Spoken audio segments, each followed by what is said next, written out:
Hello, hello. Welcome. Bienvenidos a otro episodio o segmento de Hoy en Día TV. I am your host, Yessie Rodriguez. Another beautiful day. Hey, we are alive. We are well. We are kicking. And we're going to inspire again. So I'm going to bring my co-host on, Manny Morales. Welcome to the stage. Bendiciones, mi gente, ¿cómo estamos? How's everybody doing? How are you? How are you? Oh, look at, see, Jinx. What's I was saying when we were kids, Jinx?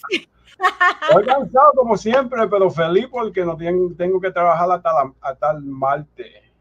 So tienes libre. Okay. Yeah, so Monday is Labor Day, so our bosses were like, well, let's give y'all 10 hours till Thursday and take off Friday. So I was like, all right, whatever.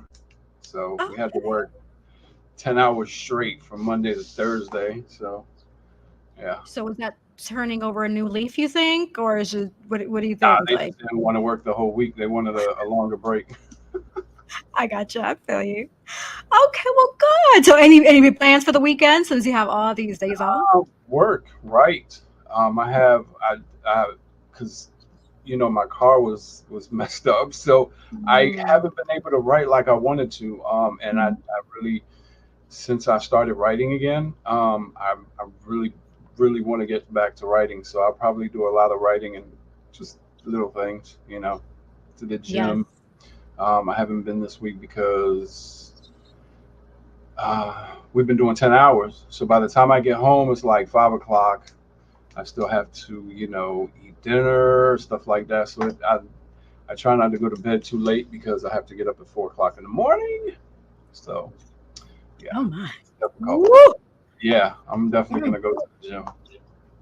At 4 o'clock in the morning sounds rough. Hey, look, every morning I sit on my bed, me siento en la cama y digo, you don't have to go to work today. You can just be okay.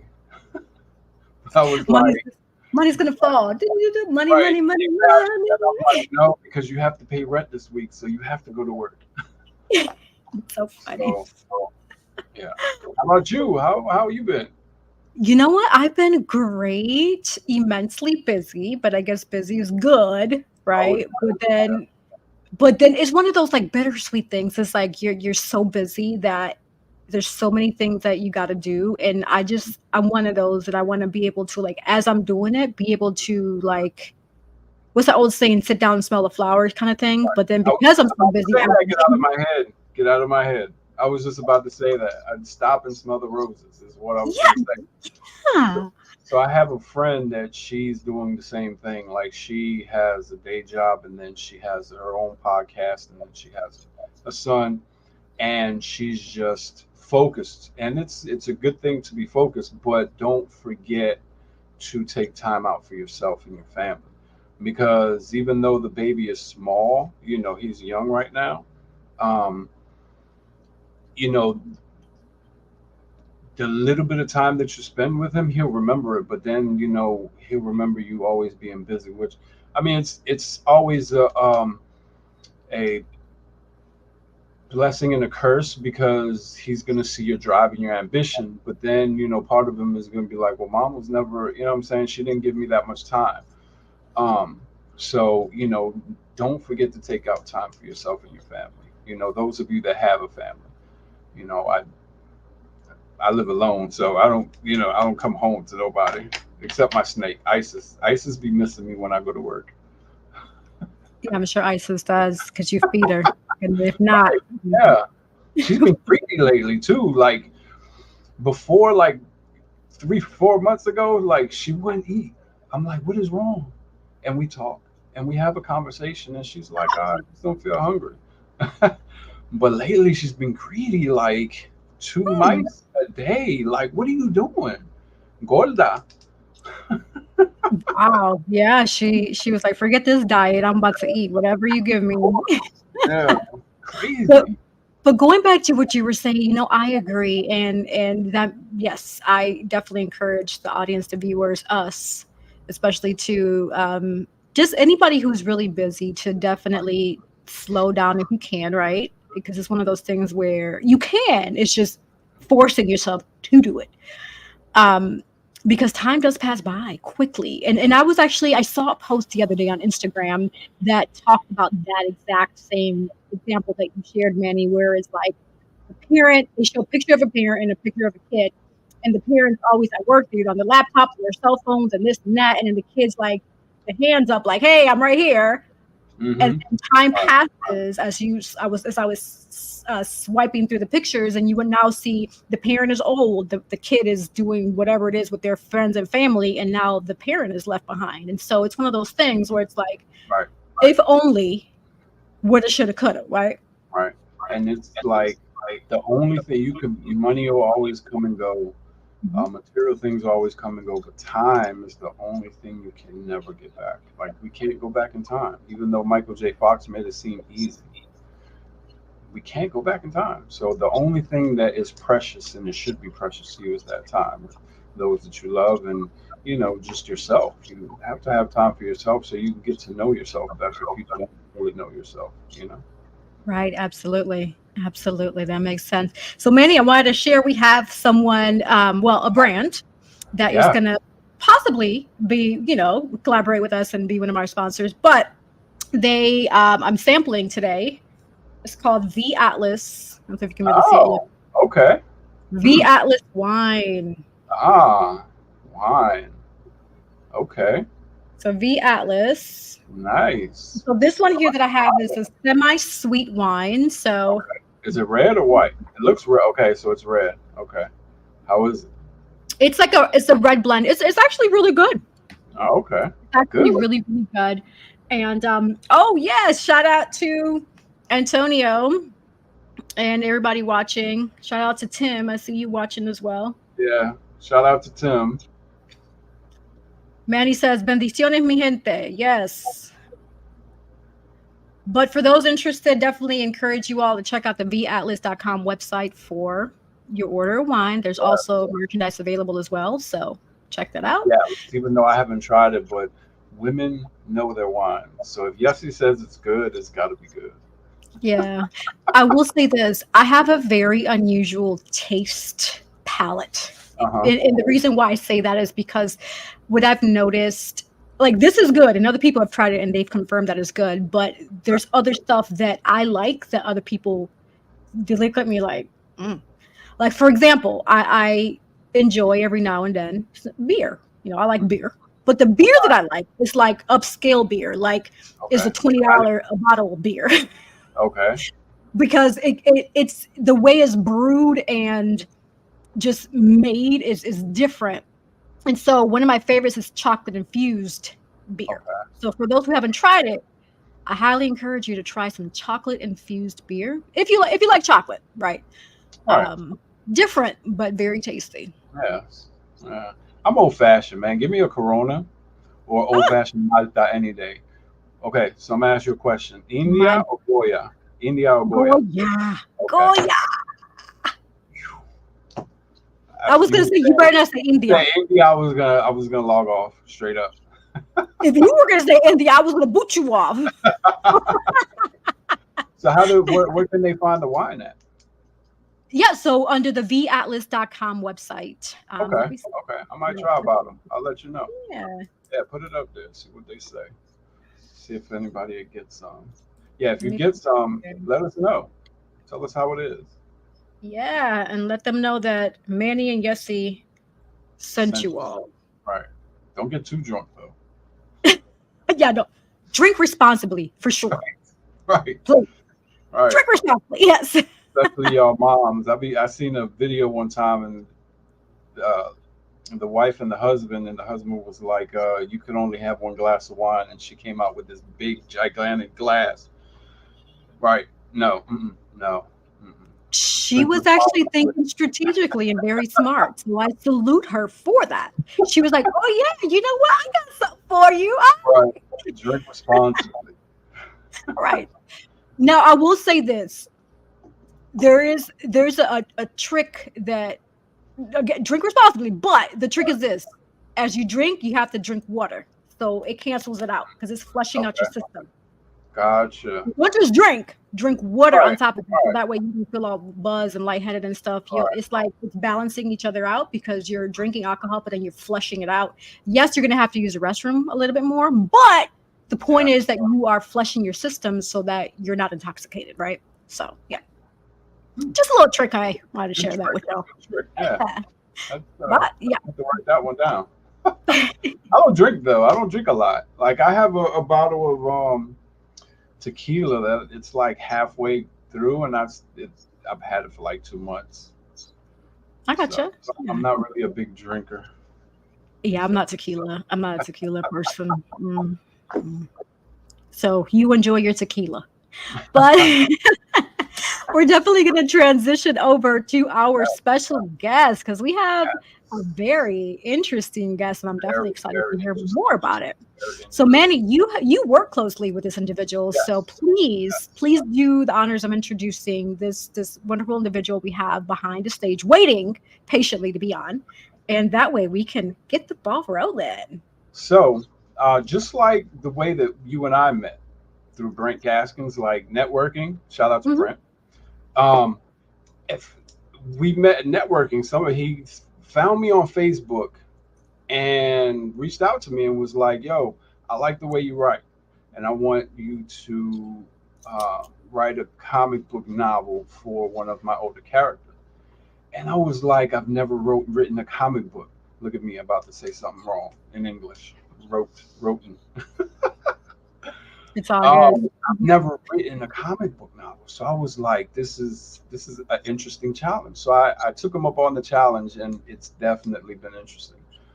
His name is Andre Brown, Hmm. and he is out of Norfolk, Virginia, if I'm not mistaken. He'll probably correct me if I'm wrong once he comes on. But he's in Virginia, and he created the first comic universe in Virginia, and it's called Spectacular Ink. He is doing short movies. He's doing a stage play right now. He has comics out. He has, I want to say five, if I'm not mistaken, because I did the promo, and I believe he has five comics out now, different stories, not including the story that I'm writing. But he's just an amazing guy. Like I met him, I went down and was on his podcast in Virginia, and I met a lot of his the people that he works with, and they're just amazing people. And I am definitely honored to introduce our guest, Andre Brown. Awesome. Well, welcome to the Hoy en Dia TV stage, Andre Brown. What's going Hey, on? how you doing? What's going on? How's it going? I'm doing good. I'm doing good. I'm definitely excited to be here. It's definitely an Yes. honor. I really appreciate Yeah, it. we are definitely excited to have you, man. How are you feeling Mhm. today? How are you feeling? I am feeling fantastic. Yeah, I was, working, Awesome. going through stuff like y'all, but Lord. yeah, definitely feeling great. Definitely feeling great. Yes. I appreciate it. Yes. That is That is awesome. beautiful. Yes. So tell us, who is Mr. Andre Brown? Yes. Oh yes. So I'll correct a few things. So yeah. So Okay. the reason why I know you said Norfolk is because that's where we originally We was did the started our podcast. podcast. Uh-huh. Was in Norfolk. You from I Newton? am. Yeah. You said what Okay. now? Yeah. Okay. Yeah. Newton. So Okay. so I'm in Hampton, Virginia. Okay. Um, Okay. I had a little bit of time when I was very young. In Georgia, Decatur, and stuff like that. Okay. That's where my mom and my family. I have still a lot of family out there in Augusta, Savannah, all throughout Georgia and stuff like that. But like that's kind of where I was at when I was very little. Then my mom Okay. came here to Virginia, and basically I've been here, ever since and stuff Ever like since. that. And for Spectacular Ink, so we are the first shared comic cinematic universe. There you go. We hit certain mediums that actually qualified for us to actually be that. That was originated out of Virginia. So for we had the comic books. So right now we have Motion Man number one, Atomic Woman number one, and then we have Galactic Ministries number one that's getting ready to come out. The Night Watch magazine volume one that came out. We're working on volume two now, And then we had a few episodes basically of shows that's actually on our YouTube channel as of right now. First episode of Motion Man, first episode of Death Wisher, and we had a couple of trailers, and then the first episode of Mason, Diary of the Indestructible Girl. And then of course now with him creating the actual novel. So I really appreciate you, Manny. You're And then the stage play that actually puts us where no comic book company that originated out of Virginia has been able to hit those different mediums. Oh, and then of course the dramatic audio podcast as well. So we right. actually took the actors and actresses, had them come and voice a separate story that blends into the universe of the shows and stuff like that as well that we're putting together. So it's kind of like a audio book, if you want to, in the Mhm. sense that Right. we had the sound effects like lightning and I'm using my power and stuff like that. So we did that. So it was a lot of those things that kind of qualified us to be the first one in Virginia to do that. That's That is exciting. amazing. That is Wow. exciting. I'm excited over here, and I'm not even there. I'm excited. Well, you're with us in spirit, so Right. yeah, and you see Definitely. the updates. Definitely. Yeah, you Definitely. see the updates. Because you're contributing, right? You're writing Yeah. for this I'm company. writing the book. Yeah. Yeah. So, you want to talk about it? The book? I'll let you, Yeah, kind of yeah. give them a synopsis of what the book is. Yeah, definitely. So I know when I came to you, because I when I read it, I was like, when I read well, some of your book that you had that came out, and I was like, man, I really can see you, Brett, because the main element of me choosing you was the character aspects, diving into understanding the psyche of characters, being able to really dive in. Because one of the things I have it's like a business, he's like a business manager, he's COO, Chief Operating Officer of Spectacular Ink Comics. His name is Wayne Robinson. He's like a business dad, business father to Okay. me. And one of the things when we actually started, and he started, advising me and actually becoming the COO of Spectacular Ink Comics, he was like, it's not about the powers. The powers are like it's like the frosting of a cake. What you Hmm. want is the substance. You want to understand things. And when he said that, and I started thinking about it, it made a lot of sense because I was like, a lot of times I dive like, for an example, outside of my characters, my favorite ever created comic book character is Batman.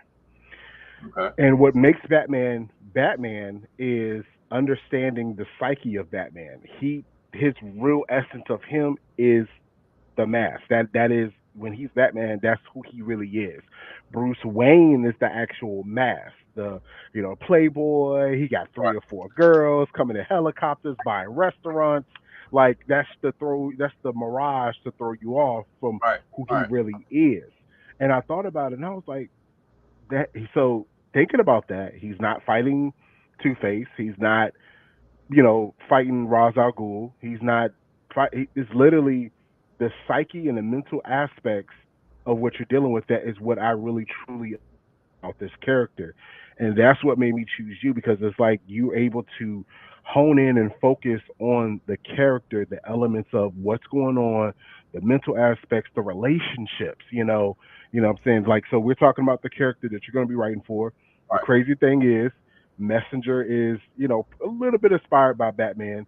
Right. Because I wanted a character that kind of, in its own way, embodied something, fragments of what Batman is, and just to kind of keep it, short and sweet because it could go on for a long Right. time. Just and this is just one character, but Right. basically, Messenger is he was 50 years in the future. He was basically that was his time frame, 50 years from the time that we're in now, and basically he was a specialized Marine. Basically, he led, you know, squadrons and units and things of that nature. I mean, he's basically a warrior. But his backstory, based on how he started though, when he was 3, his dad was a Spanish, he was like a drug lieutenant, about to be a drug lord. And he had because Dominican. I'm sorry, I apologize. Dominican, Hmm. Dominican father. He had a Caucasian mother, and black, so she was mixed. So he got mixed and then Dominican. Dominican was the dominance of what you see because he kind Right. of resembles Vin Diesel a little bit, basically in his face and physique and Look stuff at your like face. that. Look at your Yeah. face. Well, I mean, it's good to put a character or two with a face. Like, oh, okay, Yeah. that's probably Okay. Side, and it's funny that you said that. So side note. So because I can't. So here's the thing. I can't draw, but I see characters in my head. Right. So Mhm. for me, when I had to try to explain to an illustrator what a character looked like, it was very complicated early years. So what I started doing was I started like, okay, structuring them a little bit to an actor or actress that was the baseline. Like they look like this person. Right. And then kind of configuring, and that's kind of how. So it's funny that like I was like, who would he most look like? And it was Right. like I was like, yeah, he Vin Diesel would probably be more what I see him as and stuff Mhm. like that. And that's kind of how that kind of happened. But when he was three, basically his father was getting ready to get elevated into being like a drug lord, and he's like, I can't deal with this boy. I need to focus on this empire. You need to get rid of him. Blah blah blah. But he's. I mean, he wasn't too ruthless to the point that he was actually going to kill the boy. He was telling the mom, put, I don't just take him somewhere, and it's whatever. And she just kind of abandoned him somewhere in the alley, kind of. But it was kind of intentional, where the alley was because it was near an orphanage. Right. So, I'm saying that's where, she was able to take him or whatever like that. And then the orphanage, adopted him, and it was this martial arts master. So they would have people come and try to talk to the children, try to inspire them because a lot of them just didn't get adopted. They were just there for years. And it was a martial arts master that came there. That was one of the people that talked. And the thing about Tony was that he had like the photographic memory. So he used to watch the old Bruce Lee, movies and stuff like that, Mhm. and he could actually see and mimic those movements. And it was people that he would kind of be the advocator for people that that were in kids that was getting bullied and picked on and stuff like that, and he like leave them alone, and he used that photographic knowledge to fight. So he would Wow. defend people, what Right. I'm saying, and to be and the martial arts master, was about to leave because he already did his presentation, whatever.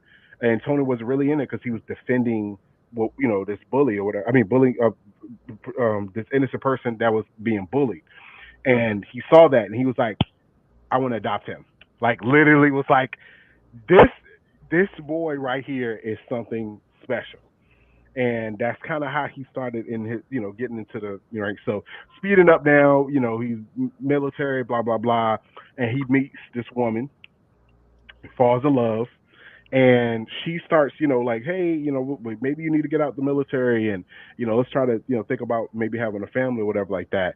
And it was certain things that she was, having him in, like he was in, the futuristic SWAT because it's 50 years in the future, and then he became an investigator and stuff like that, not knowing that she was actually working for a shadow organization, and they were trying to find specific individuals for this experiment that they needed. They needed people who were well built, like to the maximum capacity, kind of like how Batman is. He's like the peak physicality of what a human can be, and that's how he was. I mean, he's a Marine leader, knows how to kill. Now he's got SWAT training. He's an investigator now, so he's like they're like, oh, this guy's perfect, but the issue was this was the only man that she ever fell in love with. She's done this a couple of times, but Tony was completely different to the point that because she never had any kids with any of the other three that she or four that she did that with, but she Mhm. ended up like trying to dodge the shadow organization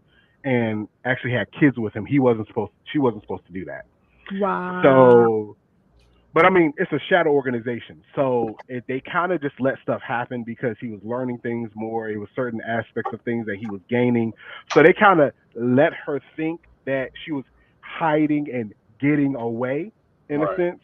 And then it was like, all right, it's time to pull the plug. We're ready to pull him. He has enough weight he needs and things of that nature. So they extract them, find them, and they come get them. They take them to this underground special lab. Like they do all these different experiments and stuff like that. And he's trying to figure out a way to try to get out and do all this other stuff. And she's a fighter too. She's trained espionage and stuff like that.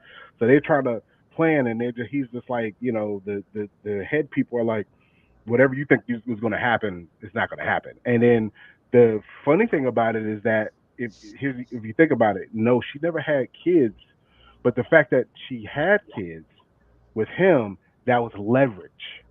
They allowed them to grow a little bit, you know what I'm saying, so they could be leverage. So they're like, okay, because it's easy now. It's like, I'm gonna pull this gun and I'm gonna point it at your 7-year-old son. You're gonna get in the, I don't have to force you to do it. I don't have to fight you. Mm-mm. They move the guard. All they got to do is have the guards over where the kids are. So they're like, dude, like they only got the guards on him. Like, yeah, you could fight like 10 of us at the same time, but you're not gonna be fast enough to be able to stop the bullet that we put in your kid's head. So and then they had to put a knife in his wife's throat and was like, bro, just get in, they'll be fine, whatever like that. So they strap him in and they hit him with the sleeping gas so they can go ahead and start the procedure. And the last thing he sees is that the people cut his wife's throat and then they actually kill his kids in front of him while he's in the chamber thing. He's like, nah, and he falls asleep. That's literally the last thing he saw.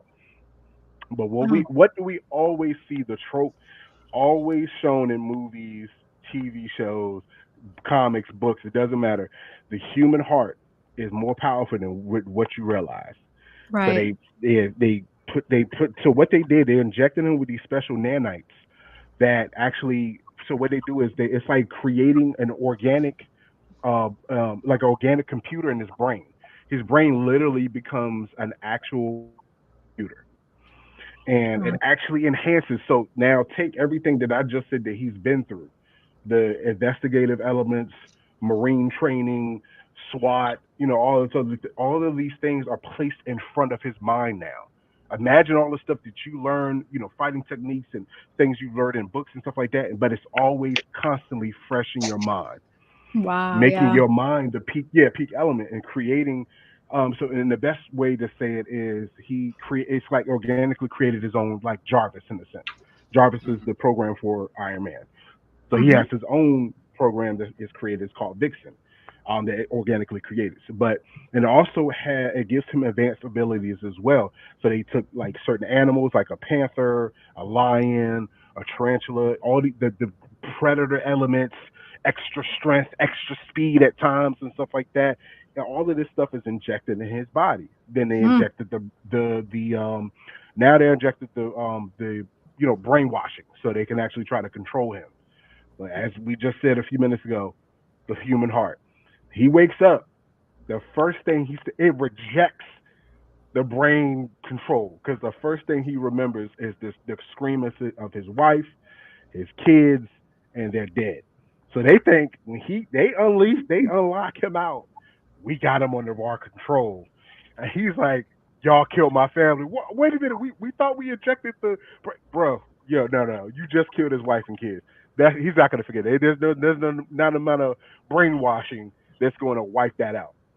So he goes on a rampage. Like he's just like, well, I mean, I don't have anything to live for. So let me just go ahead and destroy your whole lab. I'm just going to start. He's just kicking over stuff, causing explosions. He's like, oh, this chemical, whatever. He's shooting up everybody. I mean, you literally just made like the perfect weapon, basically.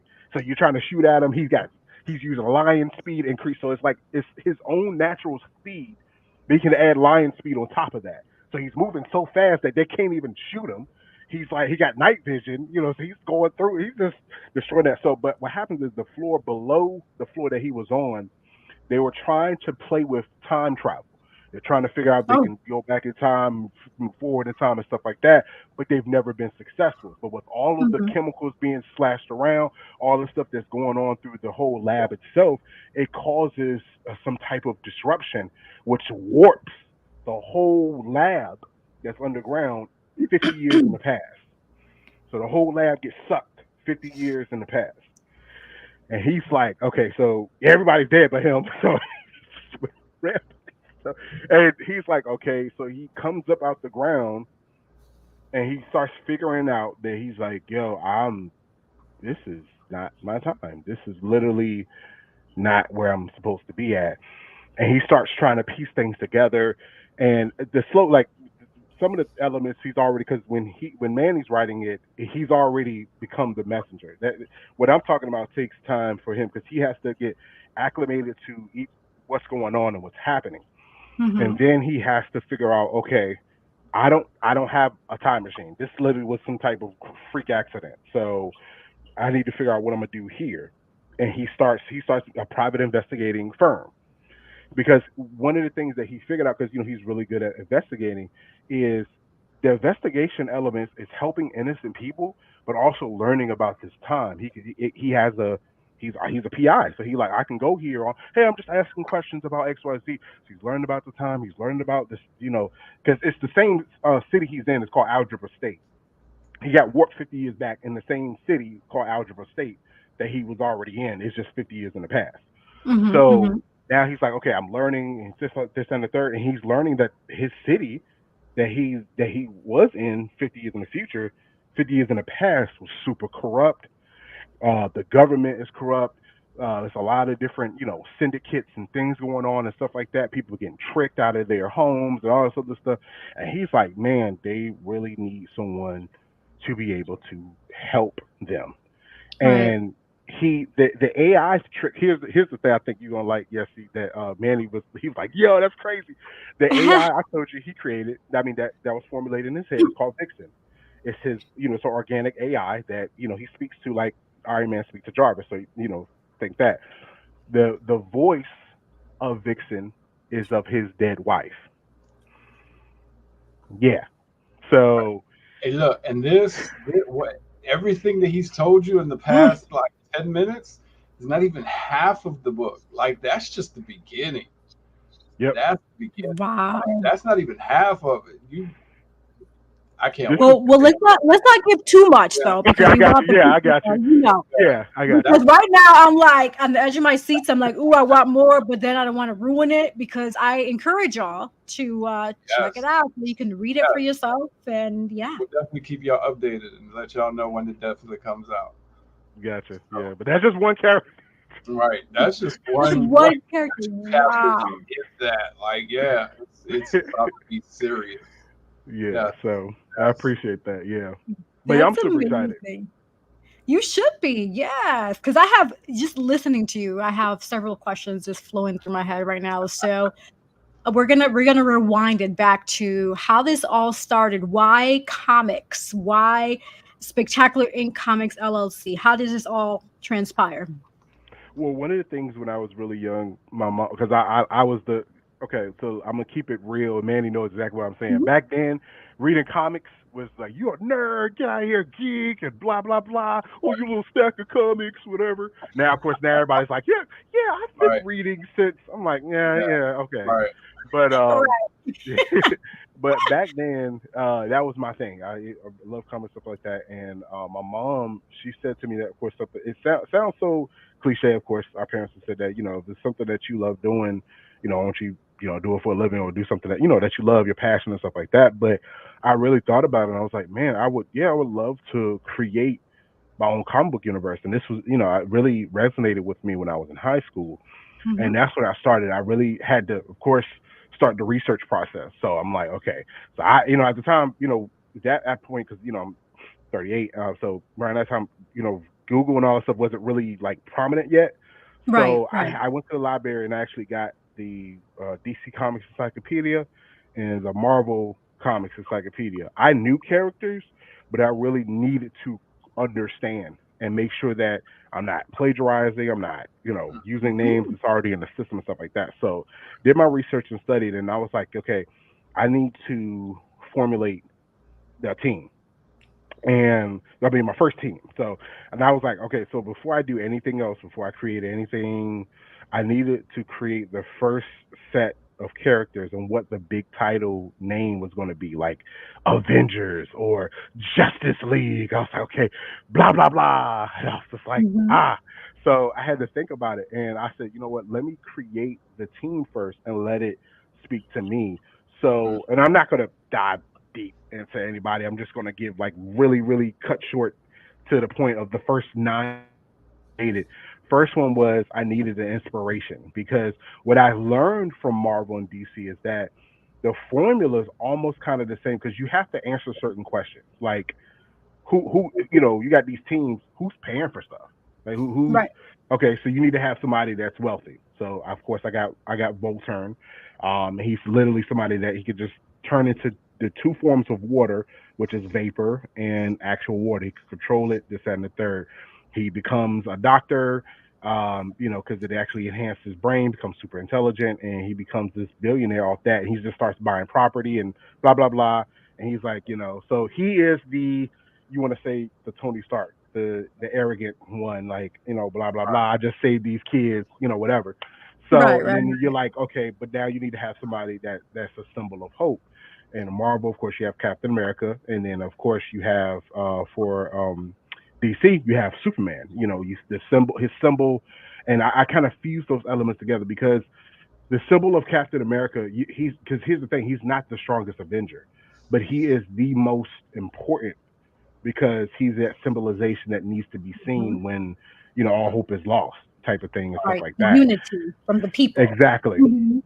And I, with and not necessarily putting it on like a race card or anything like that. It was just, I think that because of how black men were being portrayed, or how kind of people kind of scared of us, or whatever. I said, you know what? I want the leader to intentionally be a black man that he inspires people to see hope. They see that, and I created a symbol. It's a whole story. I'm not even gonna go right down into that, but and actually, he was the first character I ever created, and he's the significant and most important.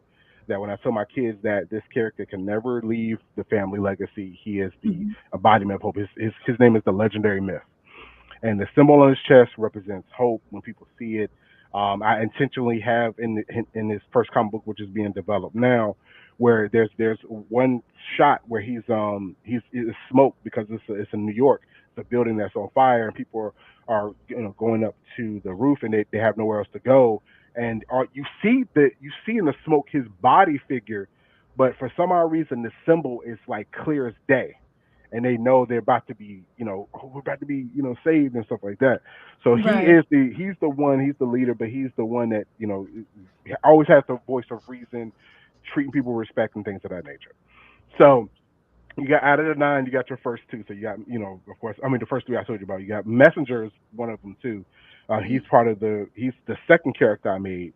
And you got Volturn. Now you got Guardian Ninja, you got Allzon, you got Phenomenon, you got Striker Woman, you got Emerald. Emerald, she is my Spanish character. I love her to death. She is so Hey, great. wepa! Yes, yes, and one of the big things about this team, that the reason why I'm saying that to you guys too is because I intentionally, the reason why we and our main slogan is representing a different kind of hero is because I Mhm, wanted to organically, and I'm going to say what I'm going to specify why I say organically in a mhm. second, but I wanted to organically create a team of different races, nationalities, and cultures, have them come together in the room, and it's not weird. It's Right. okay, you're Japanese, you're Dominican, and mixed. You're black, you're Spanish, and it doesn't matter. We all have unique abilities. We're here to save the world, and I feel like that's a very critical and important thing. And the reason why, and circle back when I was saying organically, is that I love DC Comics, I love Marvel to death. But one of the things I don't like is that when you're now trying to change nationality of characters that were established as Caucasian before, and now you're trying, because you're trying to either, I mean, you may have good intentions, but it kind of looks like pandering. It kind of looks like you're trying to, oh, we got to keep up with the times and stuff like that. Just Hmm. create. That's one of the reasons I love Miss Marvel. Miss Marvel, this was a new character. I think she's Pakistani, Hmm. and she's not changed or morphed from something. It's just she was Pakistani in character, and I like that. I'm like, keep doing stuff like that, but don't take. Well, Superman could be black. I mean, technically he's an alien, so he can be black, and they do have one different one from a different time. But don't Hmm. try to like, oh, look y'all. I'm like, no, I want my own Right. original black character that's not somebody else that was derived. So now when people see these nine characters, they it's someone almost kind of for everybody. So like, especially like Emerald, that's my Spanish character. That was super important to me, and I want, Manny, that's another bug for your ear for later time in the future. I wanted people of that nationality to really represent. I mean, I'm just going to create the baseline, but I want to have someone of that nationality really bring out the nationality of that character Right. intentionally, and to just run with it and stuff like that. But that's kind of how it got created. It was it was a need to me that we needed a team that was organically different nationalities working together and to show that representation, but also doing something that I did love that I felt like I can be able to utilize to be able to create a legacy for my children in the future and stuff like that. So that's kind of how basically everything started. Started in high school, and then I've just been adding, building. I created a list of 190 characters, and I was like, okay, let me try to structure things, and then just kind Right. of building up there. That is Yeah, awesome. That is definitely awesome. Yeah. Now, absolutely. if you want to know, so now if you're asking me about the today time, like how did we get to where we at now, as far as Spectacular Ink being the first shared comic cinematic universe, that happened. I would say the process of that starting was almost 9 years ago. I want to say Page Turner Entertainment, Mr. Brandon Bezo Turner, and Donnie Smith. Shout out to them. They had an idea. They were they was trying to test something out. They were trying to get a website. They wanted to create their like a platform that people can have shows and different things up there. And Donnie reached out to me because he was like, yeah, I know you write stuff and everything like that. And at that time, I was actually not only trying to get stuff straight with the comic books, because this is before Mhm. production or anything like that, but I was trying to do things with Mr. Wayne. We was just really starting to get some comic books together. And I had a music label at the time because I did do music. I wrote music. I was basically a producer, kind of like the overseer, what I'm saying, or main executive producer or anything like that. And I had artists under me, and I was doing things, we were shooting videos and stuff like that. And they was like, yeah, hey, look, we're trying to do this website. I want you to come and pitch a show to me, whatever, whatever. And I was like, all right, great, cool. And at the time, I wouldn't even think about spectacular at the time. Because I was just like, let's comic books, blah blah blah. And I was like, I came up with some crazy little story thing, and I was like, okay, we could do this. So I presented them. They were like, oh, okay, all right. I mean, Oh, yeah, yeah. okay. And then they was like, man, they was like, well, we need to do something else. If you want to pitch something else, let me know and stuff like that. So I to this day is clear as day. I don't remember the specific day, but I remember vividly to this day. I was working on some Spectacular Ink stuff, and I was actually watching Arrow. I think it was season two or season. If you know what that is, Green Arrow. He had Right. a show on the CW. Right. I was watching that show, and I looked and I double looked, and I said, hold on, wait a minute. So I put my pencil down, and I'm looking. I was like, okay, well, yeah, we can get some cars. I mean, you just go find an alley somewhere, and you just shooting arrows. I mean, they talking in a room. I'm like, might be feasible to. I mean, they're not, Right. flying enough, and they're just running around. I'm like, let me find one.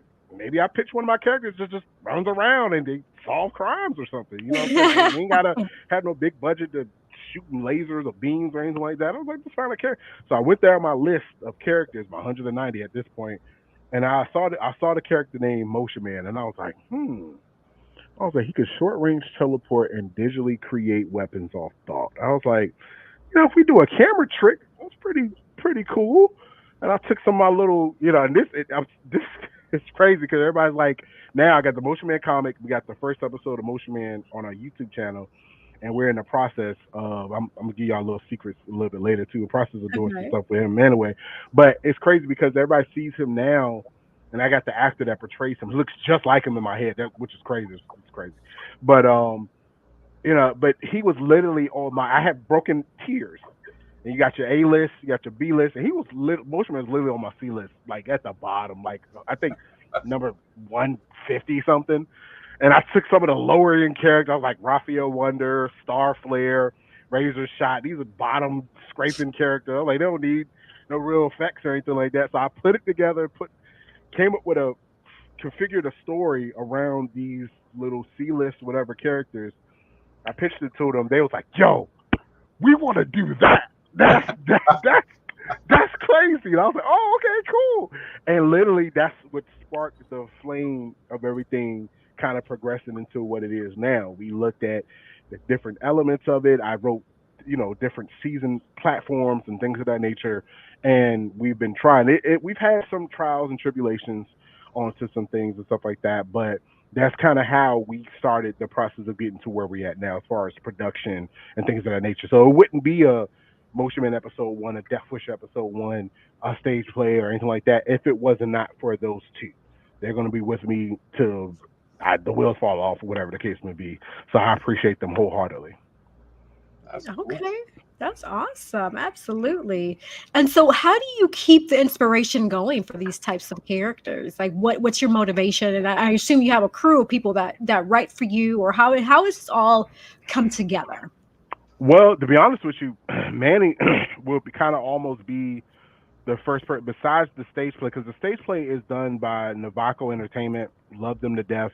They do different stage plays. They're one of the top stage play companies out on the on the like the East Coast, as far as they've done stuff in DC, Maryland, all that type of stuff, and here and in DC or whatever.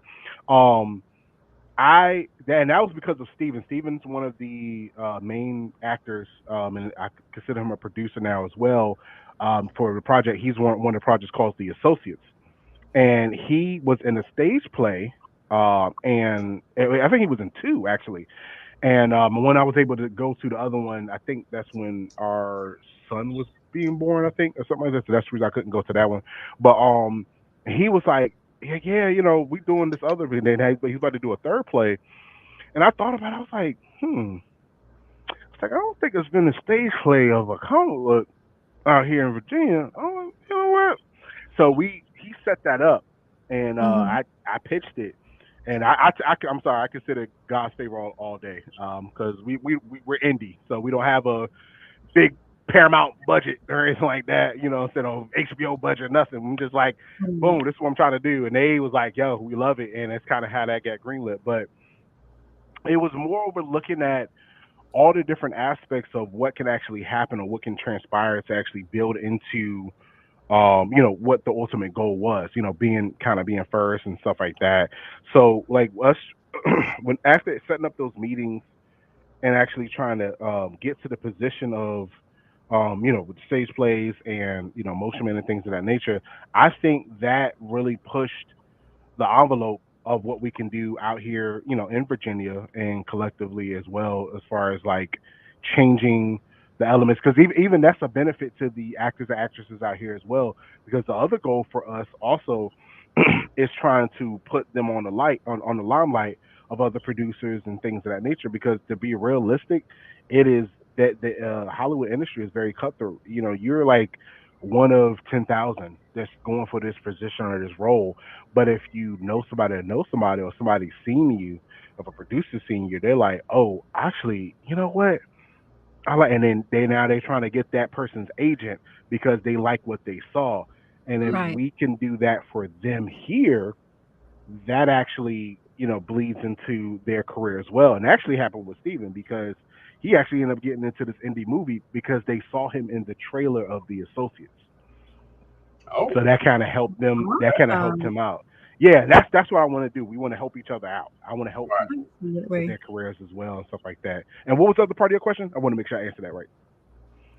I know you had Pretty asked me much something. just the motivation, and also, like, other than Manny being part of your writing crew, do you have other Yes, individuals that? there we go. Appreciate Mhm. it. Sorry, because my mind was warping. Oh, no, So, you're good. You're good. but yeah. Besides Manny, I a lot of this stuff. This is not bragging at all. It's just because I have to get into a position where I can turn into a Kevin Feige. If you're not familiar with him, I'm gonna explain that in a second. But I haven't really found writers yet to really write stuff.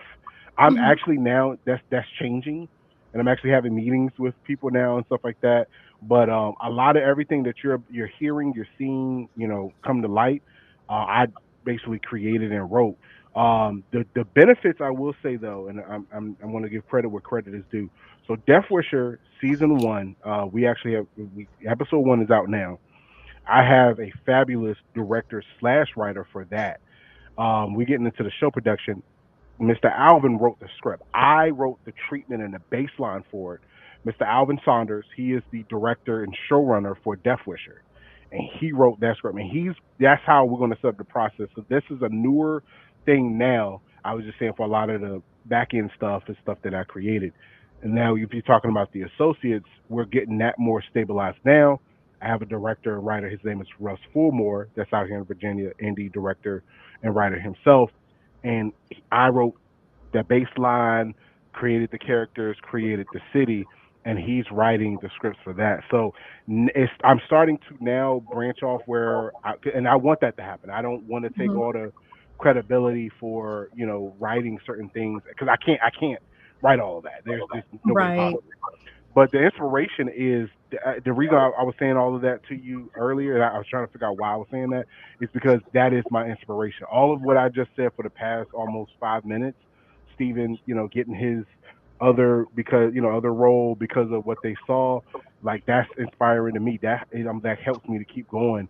The stage play opportunity and locking in that deal that keeps me going. There was another deal we locked in that's for a show that's getting ready to get and go into production. It's called I think I was saying about that earlier. It's called Mason, Diary of the Indestructible Girl. It's literally about a girl going from middle school to high school that has indestructible skin. So she's adapting, learning to be learning to be a woman, learning to be trying to figure out high school and learning to be a hero. And she's in the world where Motion Man and stuff like that is. So Motion Man and all of them, they're helping train her into being, a hero. And that is if you've ever seen the show Never Have I Ever on Netflix, or if you've seen Sister Sister with Tia Yeah. Tamera, stuff like that, think about that, but with powers. She will have her own point of Nice. view. She's talking to the camera. She's like, all right, oh my God, it's the first day of high school, blah, blah, blah. And I had to stop this bank robbery. And then I was late for class and stuff like that. Like, this is the show for kids and young adults, people in high school, people in middle school. And I wanted to have something that they could grow with. This is their character. Like, she's Mhm. speaking for them. She has friends that are going through issues and stuff like that. And they're like, wow, I'm going through that. Wow, whatever, whatever. And that's what the show is. We have a lovely young lady. Her name is Willow, and she's going to be a force to be reckoned with. To me, it's like I felt like the producers, which is a blessing. Like the producers, when they found Raven Simone when she was young, when they put her on Mhm. Right. Mhm. Yeah. Cosby Show, and they like, oh, she She's the is one. going to be a Right. force to be reckoned with and stuff like that. And that's how she is. This little girl is no joke. And I was able to get the rest of the cast established and taken care of. And then basically, there's a company, a great indie production company called Royal House Mhm. Productions. I got to shout them out because they had the first season of what's called a show called Vengeance Is Mine, which Steven's on. He the guy that's playing this. That's what Steven's being close. And he's the lead of the show for season one. I saw it, and I was like, man, that was great. I was like, it was awesome. Okay, cool. What triggered for Mason though, for me to pitch that show to them was that coming to find out, I think yes, you're gonna love this. It's done by all females, female director, female editor, female cinematographer, female. I was like, and then so I'm talking, and then of course he got another thing. That's why I said Steven. He's a producer now, so I give him credit because if it wasn't for him, a lot of some things wouldn't happen. I was like, Right. yo, Mhm. can you set up a meeting? Because I was like, yo, that's all females. I was like, I need that formation. Like, I want to, because I don't want me telling that story. I want females to talk. So when she's transitioning or going through things as a female, they need a female perspective, not some man. Oh, I guess this is what women go through. Like, no, we need a woman's perspective. So Right. he set up the meeting. I went in there. I was nervous. I don't know what my wife would tell you that I was so nervous. I was like, I hope this works. And I pitched it, and I was like, boom. And he was like, we love it. Oh my gosh! And I got locked in. They ordered a 10-episode season one of Mason, Diary of the Indestructible Girl. The first episode is on YouTube, but it wasn't done by them though. They Okay. saw it and they said because they were just going to do episodes 2 through 10, but they said no, we want to give you the full. Like we need to give you our cameras, our lighting. Like they're taking over and doing everything. The only thing we're doing is creating the characters, writing the season Story. one. And yep, exactly. And this going to your question now, yes, that me getting newer people I have to get Mhm. acclimated to other people being able to write. So I actually have a small little mini writing team Right. for this show. So it's different. So then if you go into the question, if you're asking me like How is that? It's different. Talking to Manny is different, but it's different in a good way. Because you're talking about people who created people like, create characters like Batman or Iron Man. I know Stan Lee was probably like, oh man, this is kind of, it's kind of odd body experience because you're like, I created this character, but just like you can't write everything for this character. You Right. need Right. somebody else to touch it. Because matter of fact, if anybody is listening now, if you're a comic book writer, what happens is that, a lot of people try to understand why we get new number ones. Like they'll run an issue of the Fantastic Four for a certain amount of time, and they'll be on number 78 or whatever, whatever. Then they'll stop making it for a few months, and all of a sudden you'll be like, there, you'll just see an ad promo like, "Hey, Fantastic Four number 1." You're like, oh, okay, I thought it was on number. But then they're like, Jason Aaron's writing, and Jason Aaron is a really good comic book writer. But let's say he never touched Fantastic Four at all. And they're like, Jason Aaron's coming on to write Fantastic Four. And everybody's like, oh, wow, what? Because I get excited. Right. Like, that, like certain runs that's going on now, Jonathan Hickman, that's another phenomenal writer, Hickman. I see his name, I'm like, oh, whoa, it changes the entire way I look at the book. Like, it's just, oh, okay, that's another Spider-Man book done by Jonathan Hickman. I'm like, oh, now you got my attention. That's right. You know what I'm saying? So Yeah. that's how, because like with the character, for an example, with Messenger, if you're not in the comics, I'm calling space. If you're not really in the comics, you're not really in the stuff I'm talking about. That's not really going to pique your interest. But this was another thing that I was excited about with like Manning and his community. They're like, okay, Messenger, some sci-fi guy got a suit and it was written by Manny. Right. Okay, changes. I think that's what makes it so exceptional. I mean, I've read comics, but I'm not like my brother, which I introduced you to, and you know what I'm saying. I'm not like a big comic type fan, but I follow. You know what I'm saying? Not as Right. well as y'all do, um, but I can create. Like my imagination, you gave me like the baseline and kind of a direction in which to go, and like my mind just started moving, and it was going and going and going. It's like a movie in my head, and it's Right. like Right. I write it, and then it's like verbal vomit, for lack of a better phrase. You know what I'm saying? And then I'll just write it out, and then add the fillers, you know what I'm saying, and go back and read it and be like, well, this might be better. You know what I'm saying? So it's like just my imagination and putting um, the different characters and the different, heroes and the different villains, and it's different.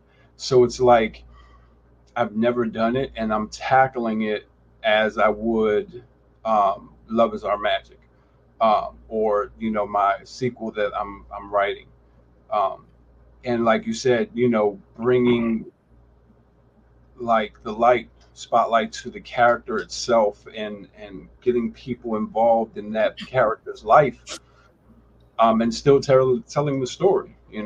So I'm excited. I can't wait to finish. Yeah, it's So, definitely exciting. Absolutely. November. Tell us hmm about November.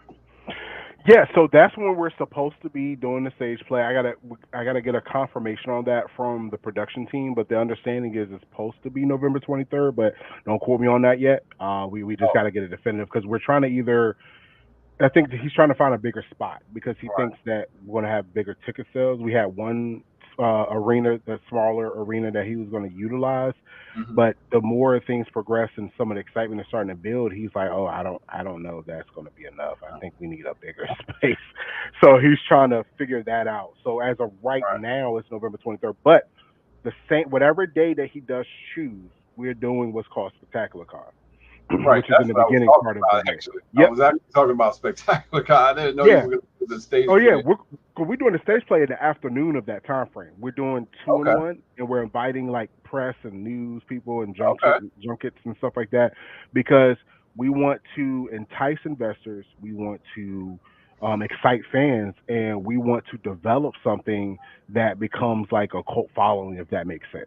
right, And Spectacular Con, we wanted it to be an annual thing. We wanted it to be a yearly thing. But I had a lot of stuff, of course, my son being born and stuff like that. Last year didn't really pan out the way we wanted to be able to actually do it.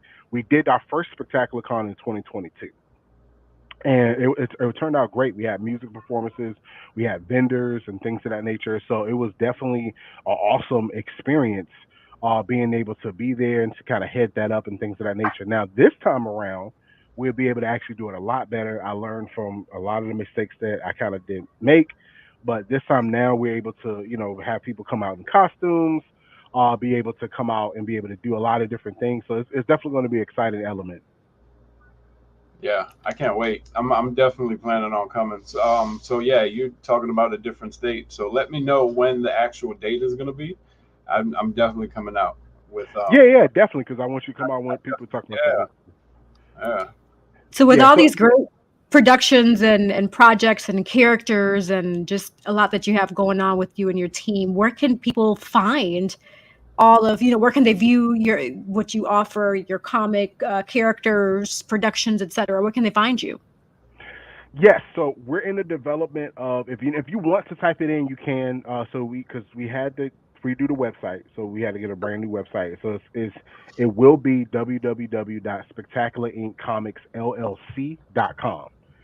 So you can go there now, and actually, it's good. Basically, it's just going to let you know, hey, it's coming, and then you can actually put your email in to be alerted that when the site goes live, you'll be able to get that.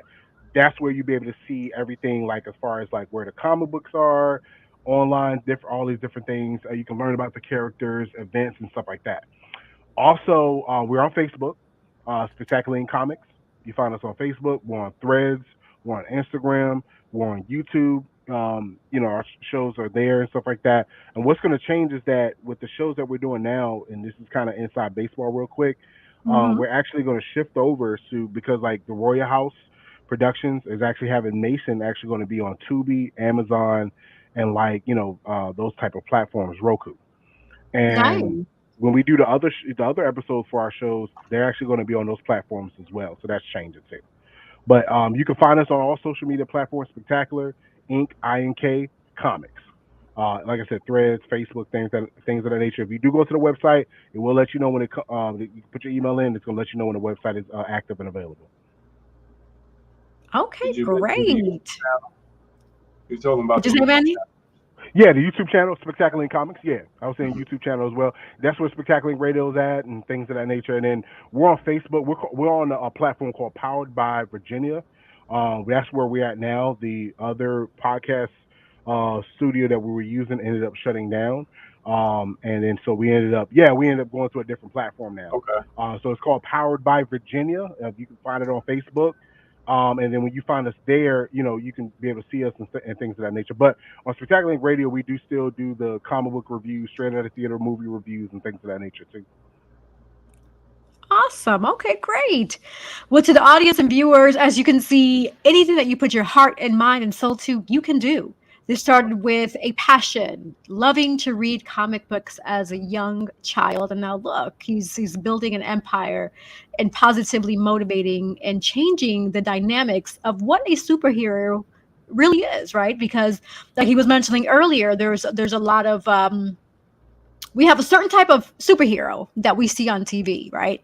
Right. But he is wanting to make sure that that changes because superhero comes in all shapes, colors, sizes, ethnicities, etc.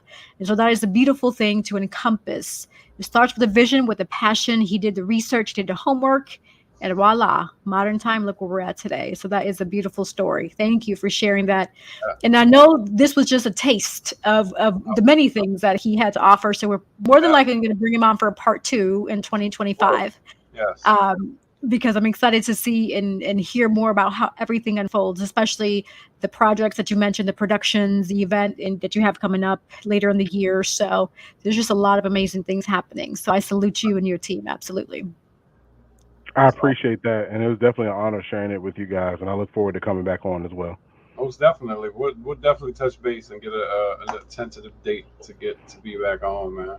I I'm excited, bro. I'm excited. I can't wait till November. I'm there.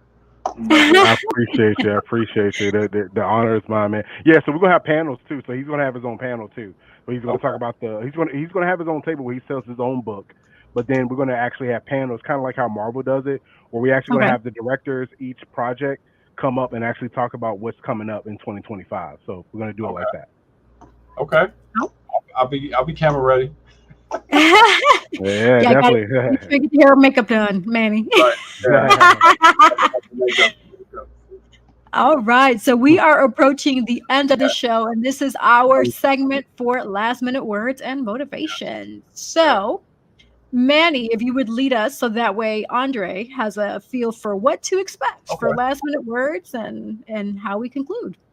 Okay. So as I always say, don't let the fear of failure overcome the righteousness of success. Um, like Andre said, he's been doing this, and it's just a passion that he's had since he was a kid. Take that passion that you have and make it a reality. Look at what he did. He has a whole comic universe in Virginia, um, and he's motivated every day. He has a whole team of people, and they're making it happen. And they didn't let a no or a slam door stop them. You know, um, trust the process, because I'm pretty sure, just like every entrepreneur, there's been hard times, even harder times, and then rock bottom. Once you hit that rock bottom, there's only one way to go but up. You just got to stay focused. You could find me on Facebook and Instagram, authormanmorales.com. That's the website, authormanmorales.com. But Facebook and Instagram, Author Manny Morales. And then the model page is Manny Morales 1824. I remembered it this time, Yessie. Anyway, um, if you want a copy of my book, just DM me and I will definitely autograph it to you and send it out. Um, yeah, so I hope you enjoyed the show. We'll get Mr. Brown to give us, a couple inspirational words for y'all guests. Oh, you want me to say Andre, something now? any Yep. last minute words that you want to share with the viewers and audience and listeners of Hoy en Dia TV? Yeah, definitely. Just like Manny said, don't let a no stop you, because and unfortunately there are people who when you're trying to build something like that, they're going to try to tear you down. And I'm letting you know, I'm a living witness, because everybody, some people ask about, what about, what's it, the different Kickstarters and things of that nature. And I actually tried a few, and people were blocking me. People were like, no, and trying to block everything that I'm doing and stuff like that. And I'm I didn't let that stop me. And just because you're in a room with other professional execs and you don't know if your idea is good, no, just pitch it, just go for it. You never know what's going to happen. Right? Exactly.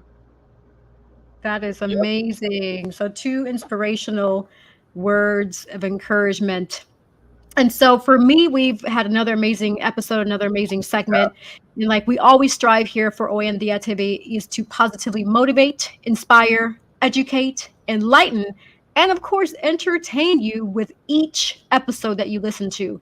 Thank you for your listening support, your viewing support, Yeah. sharing, liking, commenting. I salute you. Thank you so, so much, because we want to be that beacon of light. This world is so full of negativity. We want to provide that inspiration for you, right? Many of us need that. Many of us need to be poured into. Even if by listening to us, we Right. hope and pray that that is doing that for you so that you can continue to strive on pushing, because we know life is not easy. And nothing in this world is easy. And especially when you work hard for it, that's Yeah. when you know it's meant to be, because nothing good comes easy. Right. If it comes good, if it comes easy to do you, then I encourage you to question, this is too Right. easy. Is it for me, Right. right? Because you have to work hard. Mm-hmm. Manny, myself, and now we have Mr. Brown here, who have proven it takes years of work, Yeah. determination, pushing, sweat, blood, tears, investment. You have to invest in yourself. And I speak about this in many of our episodes. Self-investment is key as well. The same way that you go to university and spend hundreds and thousands of dollars, the same way you put your kids through charter schools, spending hundreds and thousands of dollars, that's an investment that you're making. So why not invest in yourself? What's holding Right. you back? Right?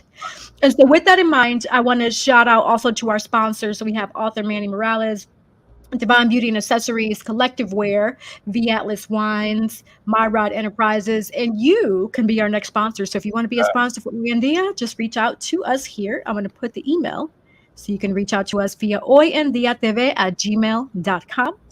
And like I always say, the sky is never the limit because the galaxies, they're endless. Until next time, thanks for tuning in. Adios.